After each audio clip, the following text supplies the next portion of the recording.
राम दोस्तों, यहाँ पे है ना, हर कोई इंसान सोचता है कि मैं सुखी हूँ या कोई कहता है मैं दुखी हूँ। लेकिन इंसान है ना, अपने कर्मों से कभी नहीं जीत पाता। और यही कहानी मैं आपको सुनाने जा रही हूँ।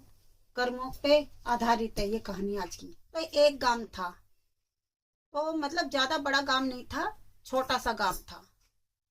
तो उसमें लोग बहुत सारे लोग मिलजुल के रहते थे, एक दूसरे की जरूरत का ध्यान देते थे और एक दूसरे के दुख में काम आते थे।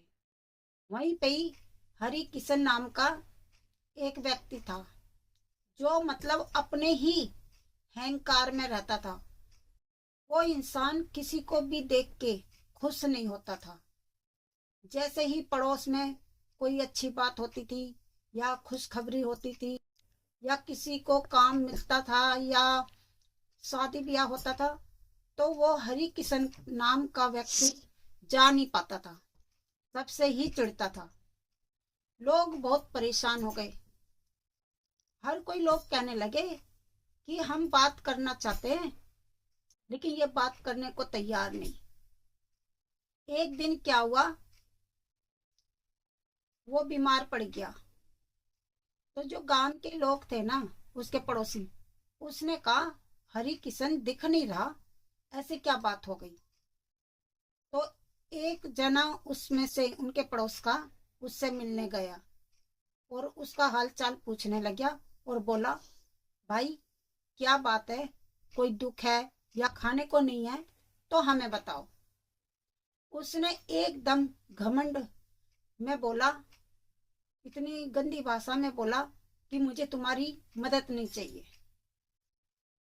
अब वो जो पड़ोसी था उसका, वो सोचने लगा कि मैं तो इसका हाल पूछने आया हूँ और ये तो उल्टा मेरे पे ही चिल्ला रहा है, अब इसका कुछ नहीं हो सकता।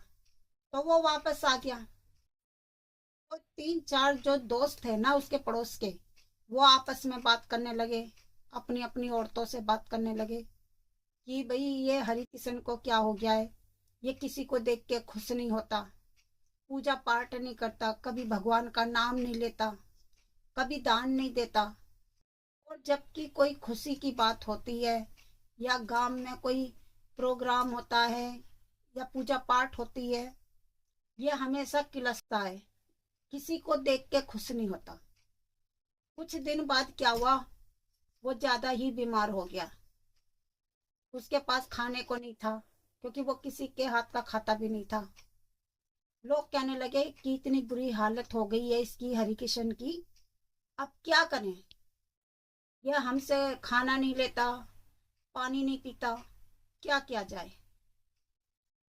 एक रात की बात है, उसका पड़ोसी उससे मिलने आया और उसने कहा, अगर मेरे लिए कोई सेवा है तो मुझे बताओ। तो उसने कहा, नहीं, मुझे तुम्हारी मदद नहीं चाहिए। पूरी रात भूखा प्यासा तड़पता रहा, लेकिन किसी से मांग के भी नहीं खाया और जो देने आया उसका भी नहीं लिया। वो बेचारे अपने घर घर आ गए, जो दोस्त थे पड़ोसी।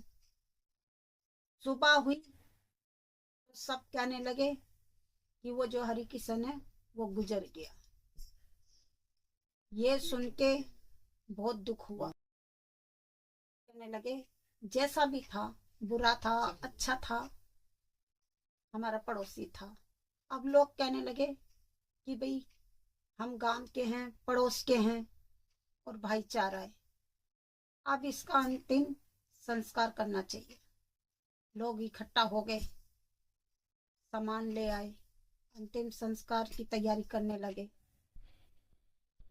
तो वहां पे कुछ लोग बैठे थे, वो उसको गाली दे रहे थे। कभी भगवान की पूजा नहीं की, कभी भगवान राम जी का नाम नहीं लिया, कभी कोई जाप नहीं करा, ऐसे कहने लगे। कुछ औरतों ने बोला कि जाना वाला चला गया, वो उसके बुरे कर्म थे, आप ऐसा मत बोलो। जब अंतिम संस्कार की तैयारी करने लगे और उसको लेके जाने लगे, लोग कहने लगे, मेरे खेत में काम पड़ा है, कोई कहता है मेरी दुकान पे कोई नहीं है, ऐसे ही आपस में बात करने लगे। मतलब लोग इतने बिजी हो गए कि किसी को 2 मिनट भी नहीं दे सकते। अंतिम संस्कार करने लगे गांव वाले, क्योंकि उसका कोई था नहीं। जैसे ही अग्नि चिता जलने लगी, लोगों ने पीछे मुड़ के भी नहीं देखा। तो वहां राम राम सत्य करके लेके जाने लगे और उसकी चिता जलने लगी। लोग वापस आने लगे, 5 मिनट कोई नहीं रुका। किसी ने एक बार भी नहीं देखा कि थोड़ी देर बैठ जाएं या पूरी चिता जले। सारे आपस में कहने लगे अच्छा हुआ मर गया, बहुत बुरा इंसान था, किसी के साथ नहीं बैठता था, किसी से बात नहीं करता था, और पूजा पाठ तो बहुत दूर की बात है। ऐसे कहने लगे। उसकी चिता को जलते देख सारे वापस आ गए। कहते हैं ना, शमशान में आपने देखा होगा भोलेनाथ की बहुत बड़ी मूर्ति बनी रहती है। क्योंकि भोलेनाथ की मूर्ति इसलिए बनी रहती है क्योंकि हमें मोक्ष की प्राप्ति होती है और हम भोले जी के चरणों में जाते हैं।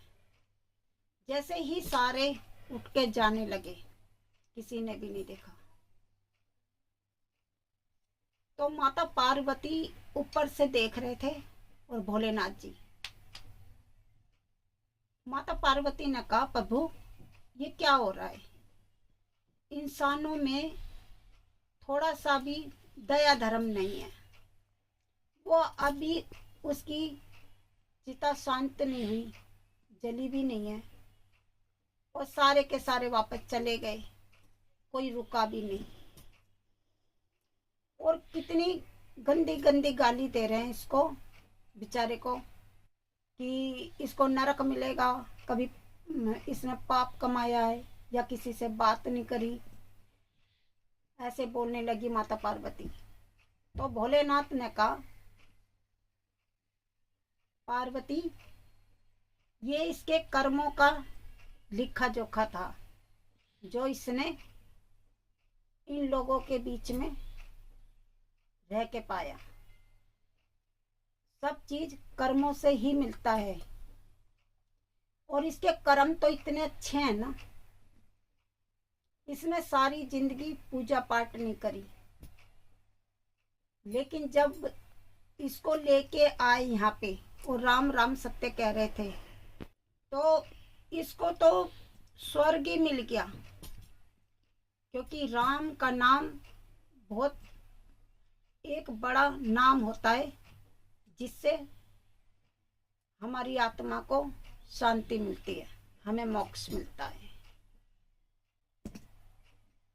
चाहे उसने कभी पूजा पाठ नहीं करी, लेकिन जो उसके साथ आ रहे थे उन्होंने राम जी का नाम लिया, राम राम सत्य बोला।